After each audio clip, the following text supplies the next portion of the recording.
함께 말씀 나누겠습니다. 그리스도 예수 안에서 사랑하는 새순가족 여러분, 무엇이 우리의 우리됨을 결정할까요? 우리의 자격을 결정하는 것은 무엇일까요? 우리 앞선 고린도후서 2장에서 우리는 고린도 교회 내의 한 사람의 치리 문제를 다루었었습니다. 바울은 교회를 분열시키고 교회가 그리스도를 닮는 거룩을 잃도록 하는 그 사람을 치리하는 것이 마땅하다 가르쳤습니다. 그러나 그것이 이야기의 끝이 아니었지요. 그것은 언제나 사랑 가운데 있어야 한다 이야기했습니다. 그 형제에 대한 진정한 사랑 때문에 치리한 교회는 그가 회개하고 돌아올 때 다시 사랑으로 감싸 안아주는 것입니다. 왜냐하면 우리는 죄인인 우리를 용서하시고 사랑하신 그리스도를 구주로 모신 사람들이기 때문입니다. 그렇다면 그분을 닮은 모습으로 자라가야 하는 것이죠. 그 사랑의 명령에 순종하여 사랑하는 사람들, 그런 사람들을 가리켜 우리는 그리스도를 닮은 사람들이라는 뜻에서 그리스도인이라고 부르는 것입니다. 그러므로 그 안에 사랑이 없다면, 그 안에 사랑과 용서가 없다면 그는 그리스도인이 아닐 수 있는 것입니다. 이어서 에베소를 떠난 후 이 편지를 보내기까지 드로아에서 생긴 일에 대해서 잠시 언급한 바울은 3장에서 다시 원래의 문제로 돌아가 고린도 교회를 지금 힘들게 하고 있는 또 다른 문제를 다루고 있습니다. 그것은 사람들이 일어나서 어떤 바울이 충분한 자격을 갖춘 사도가 아니라 하는 그런 이야기였습니다. 이런 주장은 2장 마지막 부분인 2장 17절에 말씀을 혼잡하게 하는 수많은 사람, 직역하자면 말씀을 팔아먹는, 말씀을 가지고 자기의 이익을 취하는 그런 사람들이라는 언급에서 드러나듯이 바울이 고린도 교회를 떠난 이후에 나타난 수많은 유대인 출신들의 설교자들, 부흥사들에게서 퍼져나가기 시작했던 것 같습니다. 그들은 모든 사람이 예수만 믿으면 구원을 얻는다 하는 바울의 가르침은 말하자면 초급 신앙에 지나지 않는다, 그렇게 주장했을지 모르겠습니다. 더 깊은 차원의 신앙은 그들이 바울로부터 배우지 못한 모세의 율법과 그를 따르는 유대교적인 삶이라 주장한 것이죠. 그것이 정통이며 그것을 가리키는 우리가 바로 지극히 큰 사도, 능력 있는 사도라 주장한 것입니다.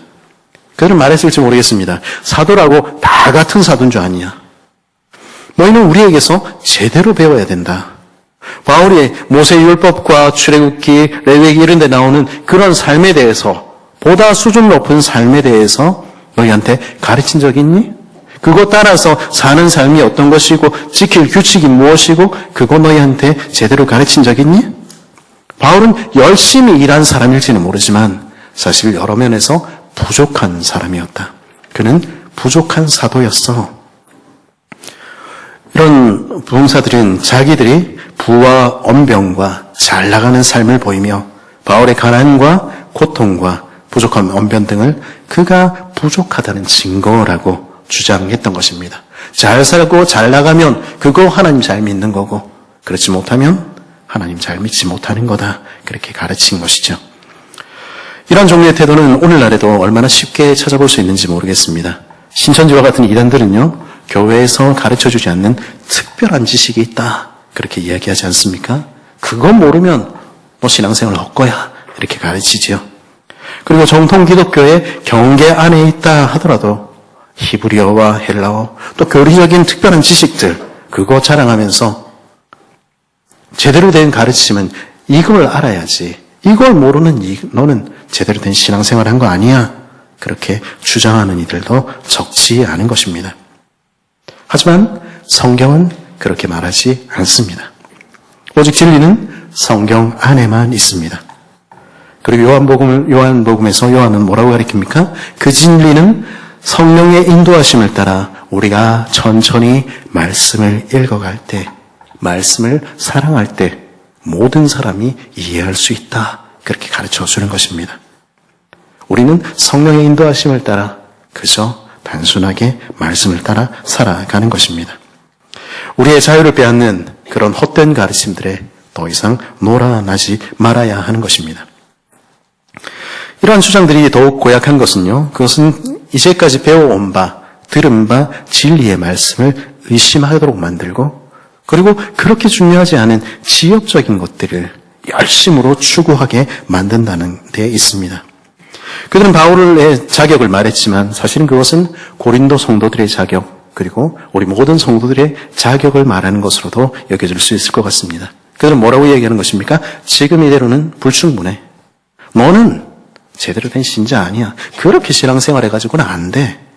더 많은 지식, 더 많은 노력, 더 많은 헌신이 있어야 그래야 제대로 된 신앙생활을 하는 거지.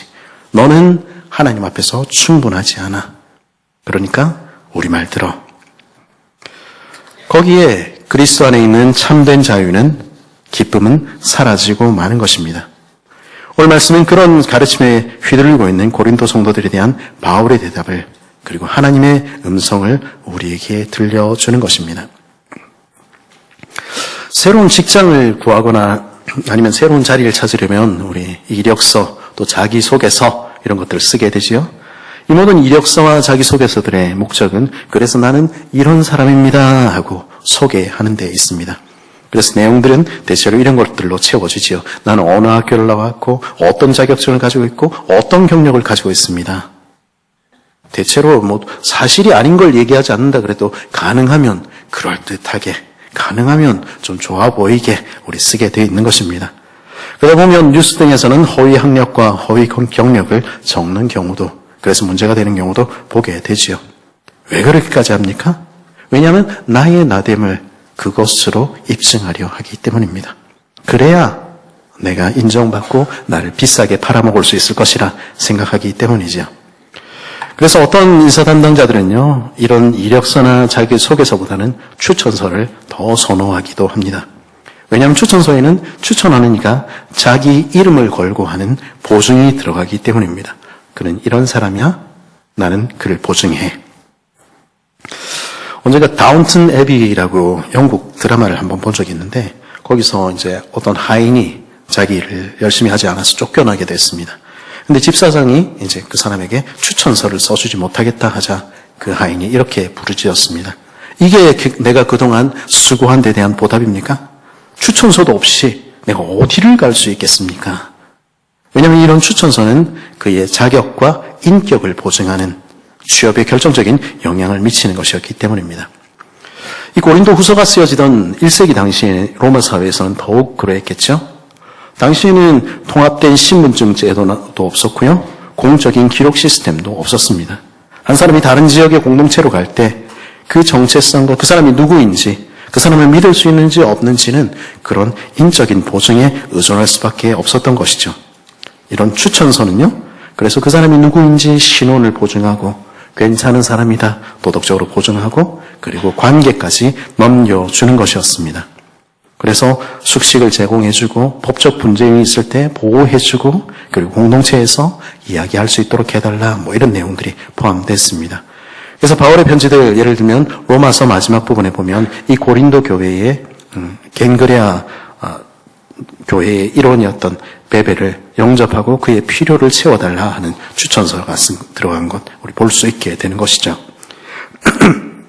실제로 이 당시에 로마의 법률가이자 정치가였던 키케로 같은 경우에도 바울이 그의 편지에 썼던 것처럼 그를 나 자신처럼 대우해 주십시오, 이런 표현들을 반복해서 쓰는 것 볼 수 있습니다. 말하자면 추천서는 한 사람의 인격과 삶을 나타내는 그 사람의 됨됨이를 표시하는 증표였습니다. 바울은요, 지금 이 이야기를 왜 하고 있습니까? 바울은 자신이 부족한 사도여서 고린도 교회에 유익이 되지 못한다 하는 주장에 대해서 오늘 말씀 3장 1절에서 이런 질문을 던지는 것으로 시작하고 있는 것입니다. 우리가 다시 자천하기를 시작하겠느냐? 이 말 뜻은 이런 것입니다. 내가 너희들의 사도로 인정받기 위해서 혹은 사도로 채용되기 위해서 다시 이력서를 보내고 다시 자기소개서를 써야 된단 말이니? 그 다음에 이어서 계속 그는 묻습니다. 우리가 어찌 어떤 사람처럼 추천서를 너희에게 붙이거나 혹은 너희에게서 받거나 할 필요가 있느냐? 아니면 다른 이전 교회에 사역했던 이전 교회에서 추천서를 받아서 너희에게 다시 들이밀면서 고린도 교회에서 사역할 수 있도록 해주십시오, 내가 그렇게 이야기해야 되겠니? 아니면은 고린도에서는 더 이상 사역할 수 없으니까 너희들에게 추천서 받아가지고 다른 교회에 가야 되겠니? 내가 그렇게 해서라도 나를 입증해야 될 그런 사람밖에 되지 않니? 바울은 지금 그렇게 묻고 있는 것입니다. 바울은 사도라는 직업을 구하기 위해서 혹은 사람들의 인정을 받기 위해서 일하는 사람이었던 것일까요? 어쩌면 이런 바울의 질문은 바울의 참담한 마음을 표현하는 것일지 모르겠습니다. 어디서 온 것인지도 모르고 그들을 위해서 아무 일도 하지 않은 그런 목소리만 큰 설교자들과 그런 사람들의 말에 속아서 눈물과 피로 교회를 세워온 바울과 사역자들의 자격을 운운하는 모습이 바울에게는 얼마나 큰 아픔과 상처였을까요? 바울은 그들에게 내가 그 정도밖에 안 되니 그렇게 묻고 있는 것입니다. 그런데요, 그럼에도 불구하고 바울은요, 고린도 성도들을 사랑했습니다. 그래서 바울은 2절에서 뭐라고 말합니까? 너희는 우리의 편지라 우리 마음에 썼고 무사람이 알고 읽는 바라. 우리는 종이에 쓰인 그런 추천서가 필요한 사람들이 아니야. 왜냐하면 너희가 고린도 성도들 너희가 우리의 진짜 추천서이기 때문이야. 너희들은 바로 우리 심장에 새겨져 있어. 그렇게 적고 있는 것입니다. 모든 사람들이 너희를 알고 너희를 읽겠지? 내가 씨를 뿌리고 키워낸 고린도 성도들 너희의 모습 속에서 그리스도가 드러난다면 나는 자격 있는 사도고 사역을 잘한 사도일 거야. 하지만 너희 속에서 그리스도가 드러나지 않는다면 나는 너희 말처럼 자격도 없고 부족한 그런 사람에 지나지 않을 거야. 너희가 우리의 마음에 새겨진 추천서야. 바울은 그렇게 쓰고 있는 것입니다. 그럼으로써 바울 자신이 고린도 성도들을 얼마나 사랑하고 있는지 그리고 그의 사역 전체가 사실은 그들과 긴밀히 연결되고 있다는 것을 보여주는 것입니다. 목사든 아니면은 순장이든 아니면 교사든 그리스도의 참된 일꾼들을 증명하는 것은 무엇입니까? 그것은 그럴듯한 학위나 이력서 혹은 유력한 사람의 추천서일 수 없는 것입니다. 목사가 얼마나 큰 교회를 맡고 있는가 하는 것도 혹은 교회 내에서 얼마나 발언권이 센가 하는 것도 중요한 문제일 수 없는 것이죠. 그리스도의 일꾼들의 참된 추천서는요, 그들이 눈물과 기도로 키워낸 사람들입니다. 그래서 그 가르침의 결과로 그 성도들이 얼마나 하나님을 사랑하게 되었는가, 그리고 얼마나 그리스도를 닮게 되었는가, 그게 그가 누구인지 그의 사역이 어떻는지를 증명하는 것입니다. 그 일을 위해서 눈물로 씨를 뿌리며 그 영혼들을 붙들고 기도하는 자, 그리고 그 일을 위해서 자신을 드리는 자, 그들이 그리스도의 참된 일꾼들인 것이죠. 우리는 그 일을 위해서 자신을 준비하고 드리고 있습니까? 그리고 그 사역의 성공과 실패를 가늠하는 또 다른 열쇠는요, 또 다른 결과는요, 그에게서 배운 사람들이 자신이 그리스도가 누구인지 세상에 전하는 증인들이 되는가 아닌가 하는데 달려 있습니다. 사역자들의 가장 큰 임무는요, 그리스도께서 자신들을 세상에 보내었듯이 그들도 그에게서 배운 사람들을 세상에 보내는 것입니다. 바울은 3절에서 이렇게 말합니다. 너희는 우리로 말미암아 나타난 그리스도의 편지니 이는 먹으로 쓴 것이 아니요 오직 살아계신 하나님의 영으로 쓴 것이며 또 돌판에 쓴 것이 아니요 오직 육의 마음판에 쓴 것이라. 바울과 그의 동료들이 그리스도로부터 복음을 받아 복음의 전달자가 되었듯이 그들에게서 복음을 듣고 배우고 자란 고린도 성도들 자신이 그리스도의 편지가 될 때 바울의 사역은 성공한 것입니다. 그렇지 못하다면 바울의 설교가 아무리 대단하고 혹은 누군가가 얼마나 많은 사랑을 받고 인기를 끌고 그들이 지은 교회가 아무리 크고 웅장해도 그 사역은 하나님 앞에서 실패인 것입니다. 이것은요, 종이로 적은 외적인 신분을 말하는 것이나 종교란에 기독교라고 자기 종교를 써놓는 것에 대한 이야기를 하는 것이 아닙니다. 그리고 기독교 집안에서 어떤 집안에서 몇 대째 신앙생활을 하는가 혹은 율법에 따라서 교회 문화에 젖어서 어떤 삶의 태도를 행동으로 살아가는가 하는 그런 이야기도 아닙니다. 그리스도의 편지가 된다는 것은 무엇을 말합니까? 그것은 살아계신 하나님의 성령께서 우리 가운데 역사하사 하나님과 관계없던 우리가 하나님의 백성으로 참으로 거듭나는 것을 말합니다. 그리고 그 성품과 인격에서 그리스도를 닮아가 우리의 말뿐 아니라 우리의 삶으로 그리스도를 증거하는 일을 말하는 것이죠. 그래서 우리를 보는 사람들이 우리가 섬기는 우리 주인이 누구신지 궁금해하게 되고 그분을 알고 싶어하게 되는 것, 그게 그리스도의 편지가 된다는 말의 의미입니다. 바울은요, 바로 그 일이 고린도 성도들에게 일어난 일이라고 말합니다. 세 번역은 3절 첫 부분을 이렇게 번역합니다.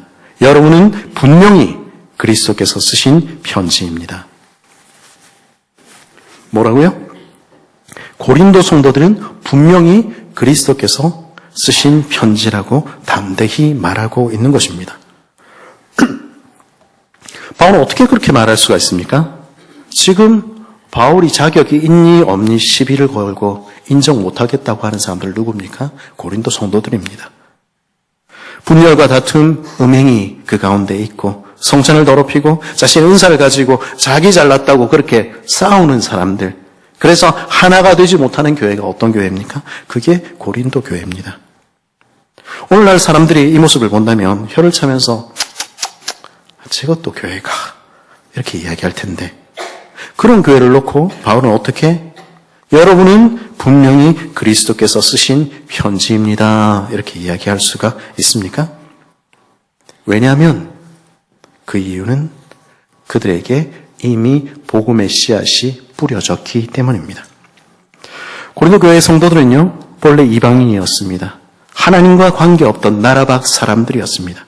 그러나 성령께서 그들의 마음 가운데 역사하시는 새 시대가 열려서 바울과 그의 전도자들의 전도에 의해서 그들은 복음을 듣게 되었습니다. 그리고 그들은 하나님의 백성이 되게 된 것이죠. 이미 밭에 씨가 뿌려진 것입니다.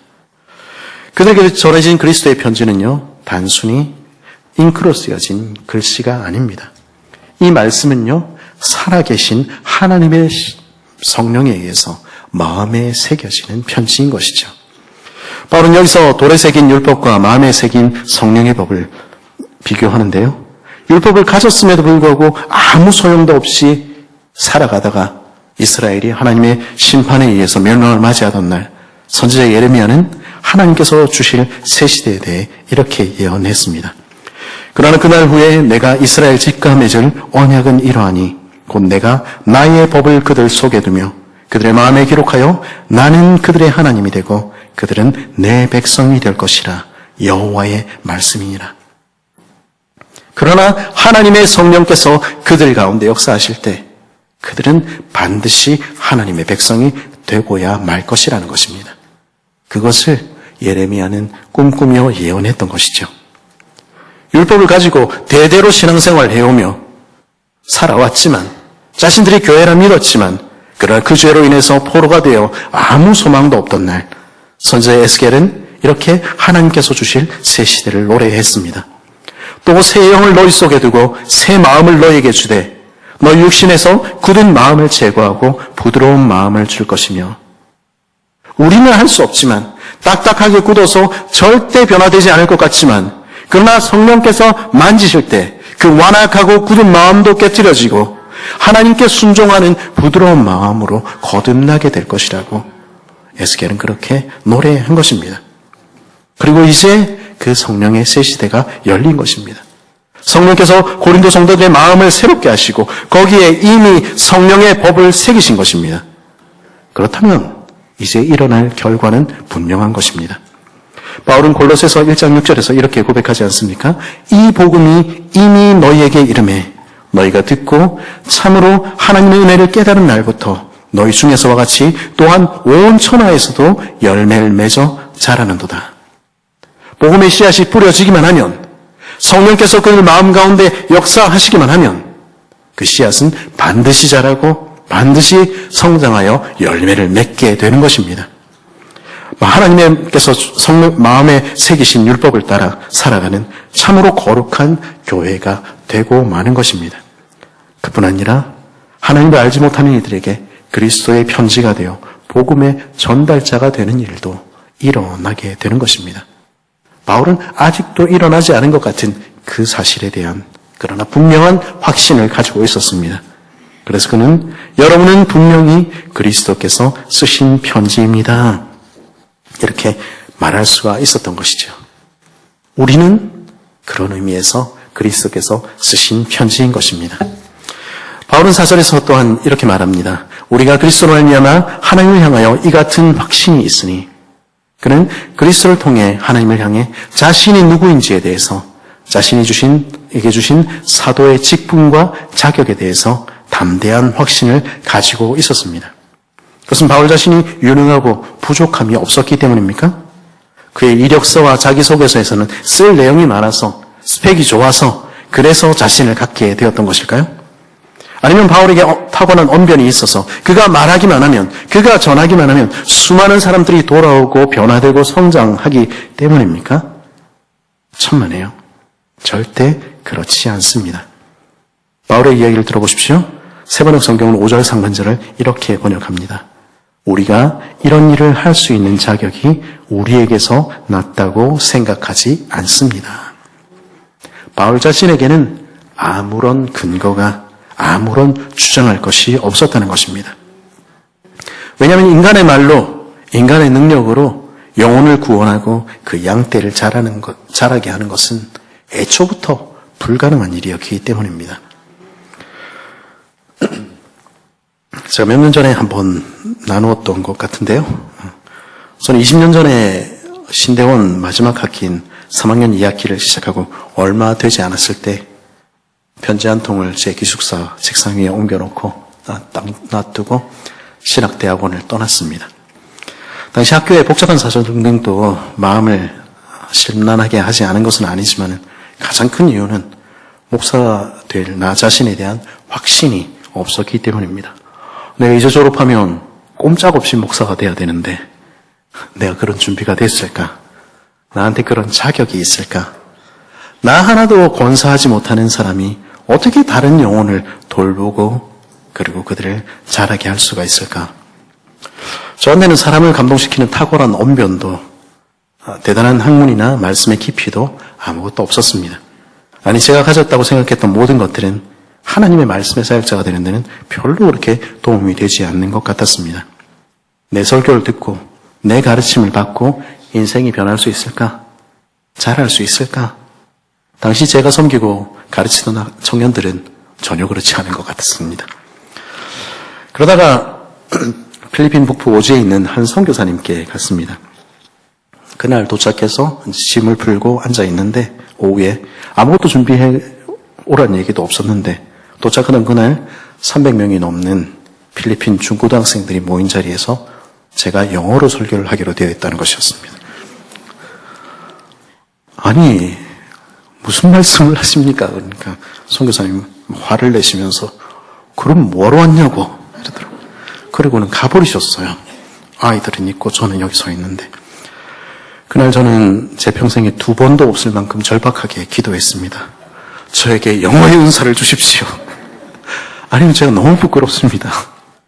하나님은 아무 응답도 하지 않으셨습니다.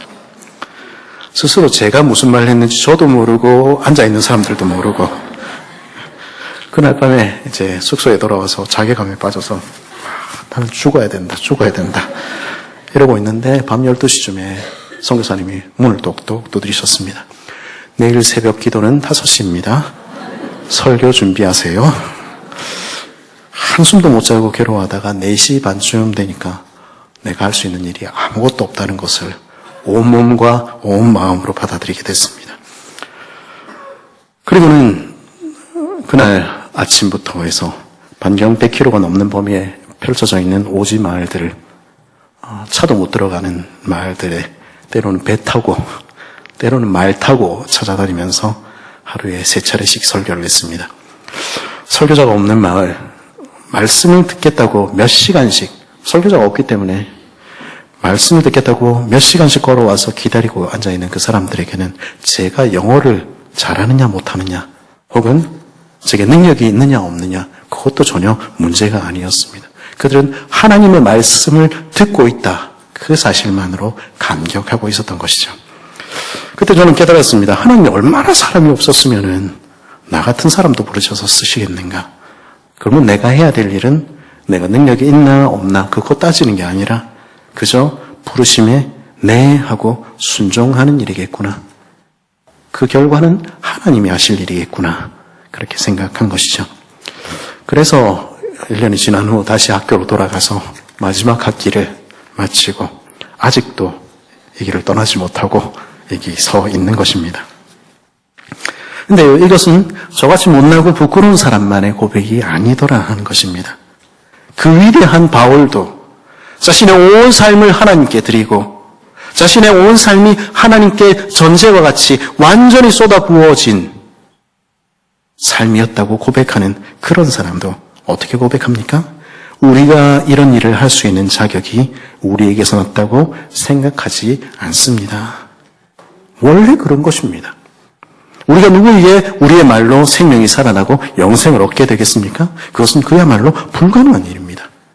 어떤 순장이 있어서 그 영혼을 살리겠습니까? 불가능한 일인 것입니다. 우리 안에 있는 어떤 것도 우리의 자격을 말하기에는 부족합니다. 우린 원래 부족합니다. 아니, 우리에게는 원래 아무것도 없습니다. 우리는 아무것도 아닙니다. 처음부터 그랬고 지금도 그렇고 앞으로도 그럴 것입니다. 그러나 바울은 뭐라고 얘기합니까? 5절 하반절에서 6절에서 바울은 어떻게 고백하고 있습니까? 우리의 만족은, 우리의 자격과 우리의 충분은 오직 하나님께로서 나느니라. 그가 또한 우리를 새 언약의 일꾼이 되기에 만족하게 충분하게 하셨으니 율법의 조문으로 하지 아니하고 오직 영으로 함이니 율법의 조문은 죽이는 것이요 영은 살리는 것이니라. 바울은 지금 어떻게 부르짖고 있습니까? 우리는 충분합니다. 왜냐하면 하나님이 우리를 충분하게 하셨기 때문입니다. 그렇게 이야기하는 것입니다. 만족이라는 단어는요, 사실 충분하다 혹은 적합하다라는 의미입니다. 지금 바울은 무엇이라 말합니까? 그렇게 부족한 우리를 하나님이 부르셨습니다. 이렇게 얘기하는 것입니다.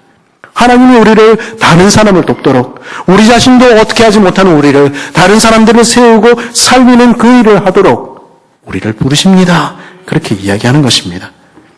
그분이 새 언약의 일꾼으로 부르셨기에 우리는 주님의 일꾼이 되어 살아가는 것입니다. 그것이 우리의 유일한 자격 요건입니다.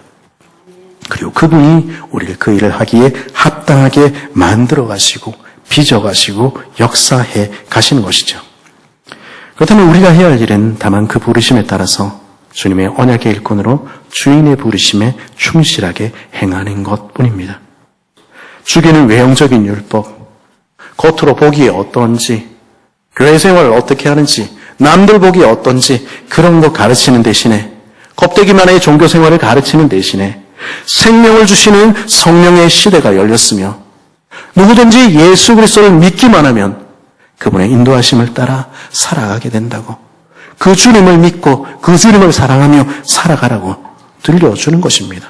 우리가 들은 그 복음 그대로 그저 전해주는 것입니다. 그럴 때 성령께서 일하시는 것입니다. 성령께서 역사하셔서 생명을 주시는 것이죠. 고린도전서에서 바울이 고백하듯이 자라게 하시는 이는 하나님이신 것입니다. 그분이 일하셔서 뿌려진 씨앗이 싹이 나고 자라게 되는 것입니다.